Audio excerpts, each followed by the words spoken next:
ان الحمد للہ نحمدہ ونصلی ونسلم علی رسول الکریم اما بعد۔ دوستو، آج کل ابھی جو امریکہ کا صدر ٹرمپ ہے وہ کبھی سعودیہ کا دورہ کر رہا ہے، کبھی دبئی کا، ابوظہبی کا، کبھی قطر کا دورہ کر رہا ہے۔ یہ حال ہی میں جو ٹرمپ نے دورے کیے ہیں، ان تمام دوروں کا مقصد کیا ہے اور ان سے کیا مقاصد وہ حاصل کر رہے ہیں اور ان کی کیا تدابیر یہودیوں کی مسلمانوں کے خلاف، وہ ساری تدابیر اور ساری ان کے جو منصوبے ہیں، ساری پالیسیاں میں آپ کے سامنے رکھوں گا۔ پہلے اس بات کو مد نظر رکھیں کہ بھائی جب ٹرمپ سعودی عرب میں آیا تو دو باتوں پر اتفاق ہوا۔ اس بات پر کہ اگر سعودی عرب کی طرف سے اسرائیل کو تسلیم کرنے کا اعلان ہوا تو ہم اسے اپنی عزت افزائی سمجھیں گے، اور دوسرے نمبر پر یہ کہ ہم آپ کو دعوت دیتے ہیں۔ ٹرمپ نے ان کو کہا، خفیہ طور پر یہ باتیں چل رہی ہیں، ٹرمپ نے کہا کہ ہم آپ کو دعوت دیتے ہیں کہ آپ ابراہیمی معاہدے میں شامل ہو جائیں۔ بظاہر تو یہ ایسے دنیا کو وہ دکھا رہے ہیں کہ آپس میں ایک سفارتی تعلقات کو بڑھانے کی نسبت سے وہ باتیں کر رہے ہیں کہ سفارتی تعلقات میں بڑھاؤ آ جائے اور آپس میں تعلقات کو زیادہ قائم رکھیں۔ تمام متحدہ عرب امارات سے یہ باتیں چیتیں ہو رہی ہیں کہ بھائی سفارتی تعلقات قائم کرنے جا رہے ہیں، لیکن خفیہ طور پر جو پس پردہ جو وہ باتیں ہیں نا، وہ دو باتیں ہیں۔ ایک تو اسرائیل کو تسلیم کرنے کی بات ہے، دوسرے نمبر پر ابراہیمی معاہدہ میں شامل ہونے کی بات ہے۔ تو جب یہ ٹرمپ سعودی عرب میں آیا تو ان کو یہ دعوت دی کہ آپ ابراہیمی معاہدے میں شامل ہو جائیں۔ تو اور ابراہیمی معاہدہ ہے کیا؟ بھائی یہ بات سمجھیے، یہ یہودیوں کی ایک سازش ہے، جو اس سازش کے تحت پوری دنیا کی امت مسلمہ کو وہ ایک جگہ پر یکجا ایک چھت کے نیچے بٹھانے کی کوشش کر رہے ہیں۔ وہ کیا؟ وہ یہ کہ دیکھو، پہلے نمبر پر یہ بات تو واضح ہے کہ سعودی عرب اسرائیل کو تسلیم کر لے گا، کیونکہ آج کل جو حالات چل رہے ہیں اس حالات کے حوالے سے ہم اگر دیکھیں اور ایک ہم اپنا تجزیہ لگا لیں تو یہ تو اس میں کوئی شک نہیں ہے، اور ان کے لیے یہ عیب بھی نہیں ہے کہ اسرائیل کو تسلیم کریں یا نہ کریں، بلکہ وہ اسرائیل کو تسلیم کر لیں گے۔ دوسری بات یہ ہے کہ ابراہیمی معاہدہ کیا ہے؟ وہ یہ ہے کہ یہ کہہ رہے ہیں کہ ہم ان امت مسلمہ کو سیاسی کردار کے حوالے سے اور تشخصی کردار کے حوالے سے اور تمام تہذیب سے الگ کر کے، سیاست سے الگ کر کے، پورے معاشرے سے الگ کر کے صرف اور صرف ان کو ایک مستقل ایک چھت کے پیچھے محدود رکھا جائے، ایک جگہ پر ان کو محدود رکھا جائے۔ یہی وجہ ہے کہ امریکہ کے شہر شکاگو میں انہوں نے ایک بڑا مرکز بنایا ہے، یہودیوں نے بڑا مرکز بنایا ہے، جس مرکز کے تحت جو 6 مذہب ہیں، یہودی ہیں، عیسائی ہیں، مسلمان ہیں اور ہندو ہیں، بہرحال جو بھی مذاہب ہیں ان تمام مذاہب کو انہوں نے وہاں پر اکٹھے کیا ہے۔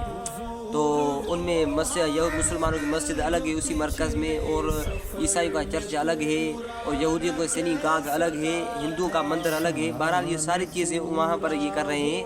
تو ہمارے مولانا زید راشدی صاحب دامت برکاتہم العالیہ وہ فرما رہے تھے کہ جب ہم وہاں سفر پر گئے ریاض برائش کے ساتھ، جو یہ چنیوٹ کا رہنے والا ہے، وہاں پر وہ کرتا ہے تجارت و ویاپار کرتا ہے معیشت کے حوالے سے، تو وہ ہمیں وہاں پر لے کر گیا۔ تو ہم وہاں جب گئے تو ان جو منتظمین تھے مدرسے کے اور جو مرکز کے منتظم، بڑے ہمارا عزت و احترام کیا، ہم آگے جو انہوں نے سارا حال و احوال بتایا۔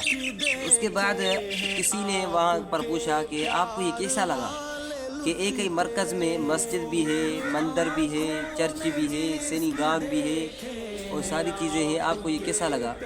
تو اس نے کہا تو آپ یہ تو کر سکتے ہیں۔ مولانا زید راشدی صاحب دامت برکاتہم العالیہ کے ساتھ اور بزرگ تھے پر اس کا نام نہیں آ رہا، تو اس نے یہ فرمایا کہ آپ مندر اور یہ ساری عبادت گاہیں تو اکٹھے کر سکتے ہیں، لیکن آپ ایک خدا کو اور 3 خداؤں کو کیسے اکٹھے کر سکتے ہیں؟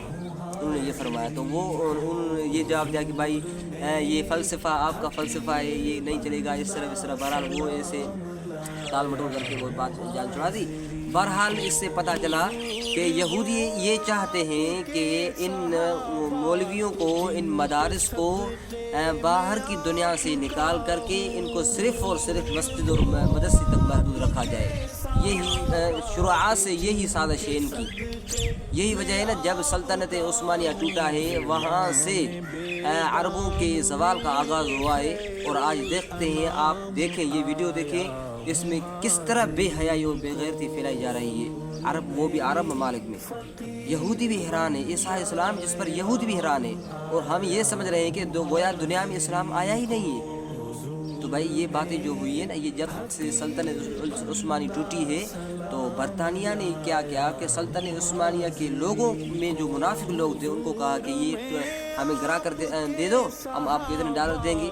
جب انہوں نے گرایا تو اس کے بعد جو ہے یہ عرب پر انہوں نے کنٹرول کر لیا. جب کنٹرول کر لیا تو جس طرح وہ عرب یہودی چاہیں گے تو عرب بھی اس طرح کریں گے. تو اس حوالے سے یہ ان کے غلام بن گئے. تو ابھی بھی آپ یہ دیکھ رہے ہیں کہ جیسے حالات چل رہے ہیں. سعودیہ میں جاتا ہے تو سعودی کے شاہی خاندان والے اپنی بیویاں لے کر اور اپنی عورتیں لے کر وہاں ٹرمپ سے ملوا رہی ہیں. اور اسی طرح سے اگر آپ جائیں وہاں پر دبئی میں جائیں تو وہاں پر ایک ننگی لڑکیاں جو اپنی زلفیں لہرا کر وہ ٹرمپ کے سامنے وہ ناچ رہی ہیں.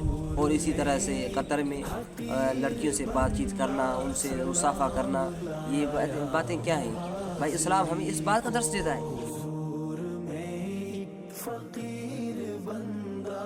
قرآن پاک میں ایک آیت ہے، اس کا مفہوم یہ ہے کہ اپنی بیویوں کو کہو، اپنی عورتوں کو کہو کہ غیر مرد سے، اجنبی مرد سے وہ پردہ کر لے. اتنا حکم آیا ہے. اما فاطمہ رضی اللہ تعالیٰ عنہ فرماتی ہیں کہ جب میرا جنازہ نکالو تو وہ رات کا وقت ہو. تو اتنی بڑی غیرت، اتنی بڑی حمیت اور اتنی بڑی عزت و احترام جو اسلام اور مسلمان کا اللہ تعالیٰ نے رکھا تھا، وہ ان ظالموں نے جو ہے نا تباہ و برباد کر دیا.